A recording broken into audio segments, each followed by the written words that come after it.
Hi, this is Mashnu, and here is a second video, an extra video about the game between Filip Janicki and Manfred Ronkowski. I hope I've pronounced your names correctly. The reason that I'm making this extra video is because one of the watchers on YouTube asked a very important question. Arno Kizina asked the question, what if black doesn't accept the sacrifices of white?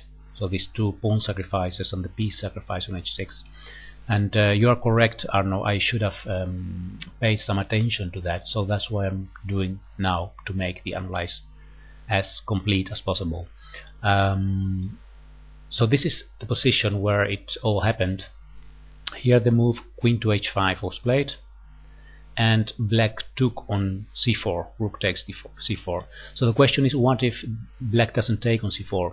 Well, let's say that black plays here a very logical plan, like activating more his worst piece, the knight on b8, by bringing the knight to d7, with the idea of perhaps bringing the knight to f6, trading one piece and diminishing the strength of the attack of white. Well, in this case we can, with white, continue with the same idea as before, advancing the d pawn to open this long diagonal.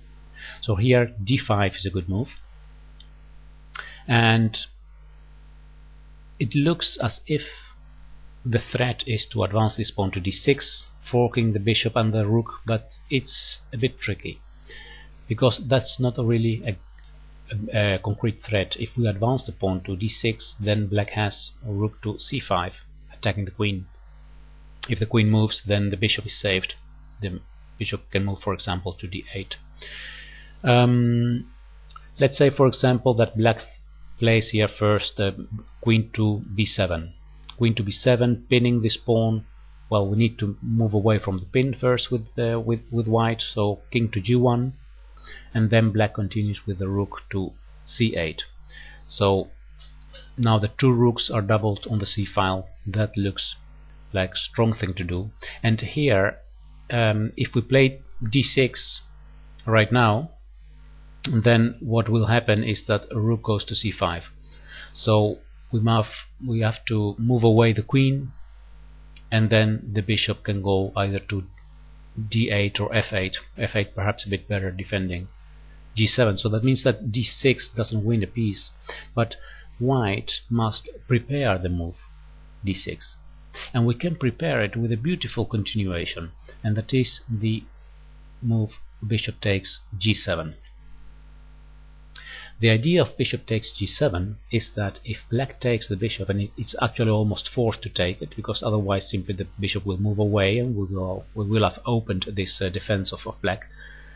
If black takes here, then we can play d6, because if now rook to c5, then we have a check on h6. That's the big difference. That's the idea behind bishop takes g7.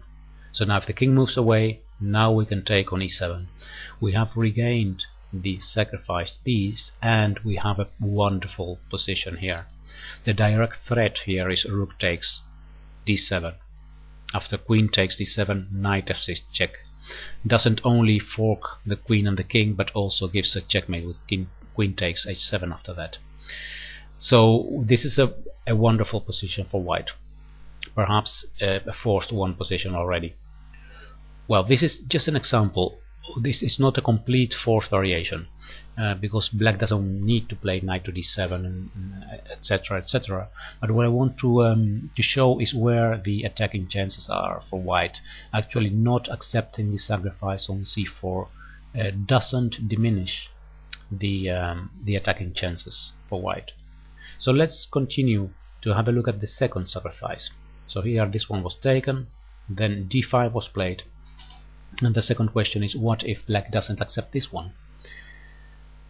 This time things are a bit different. There is, now that the c file has been opened, black could take here on c1, trading one rook. Rook takes, then the queen goes to b7, pinning this pawn on d5, and actually threatening to take this pawn with queen. Queen takes d5, queen takes d5, e takes c5, and then there is so much material gone off the board that there are not really very much attacking chances for white left. So white must try to keep the queens on the board to have any chances of attack.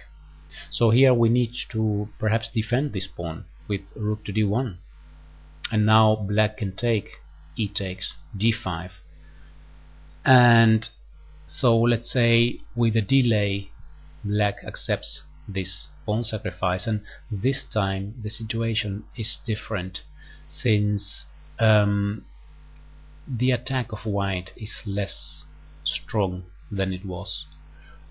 We don't have knight h6 now because this knight can be taken this time. The difference is that if we give now a check here on g4, there is bishop to g5 as a defense. After h4, f5 attacks the queen. So we can actually conclude that this refusal of the second sacrifice would give black good chances of saving the game and perhaps even having a better position. So that means that here after d5 it was a mistake of black to take here this pawn. He should have traded queens, tried to simplify the position more and make use of this possible pin after queen to b7 and then threaten to take after that. Let's continue to the third sacrifice. So this one was taken, down knight to h6 check. Well, this one is more simple to analyze because this is a sacrifice that actually must be taken, in the sense that if the king would go to h8 here, then there's simply knight takes f7 check. If the king goes back, then we give one more check on h6. If the king goes again to h8, then we can take with the queen on d5, and see that this pawn on g7 is pinned by the bishop. So in fact we just gain some material and we keep attacking the king, and I don't think there is any any compensation for black for not taking this this sacrifice on h6. So well, what can you do here? If you try to trade here, it doesn't work because of this beautiful checkmate. Perhaps you have seen this before. Rook takes and then knight f7 is checkmate. So that's the main threat here in this position. And well, how to prevent it without losing material? Also a threat is rook takes c4.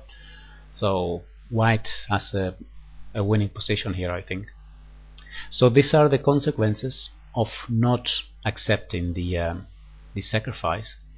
Well, we can have perhaps a short look at knight f6, king to h8, check here, and then rook takes f7.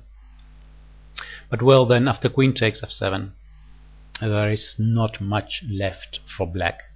He simply lost material, and there is not more than that. There is a direct threat of giving checkmate on g7, so perhaps queen to f8 would be an idea to defend g7 and e7. But well, we can simply trade queens, simplify the position, and then after this trade the rooks, and we have an endgame with the exchange up, and even rook to d8 wins a piece. So this is even worse than just the exchange.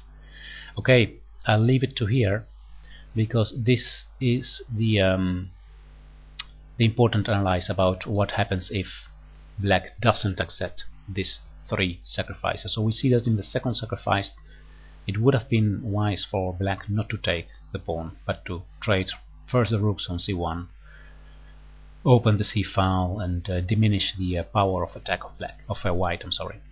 Okay, thanks for watching, and I'll see you next time on YouTube. Goodbye.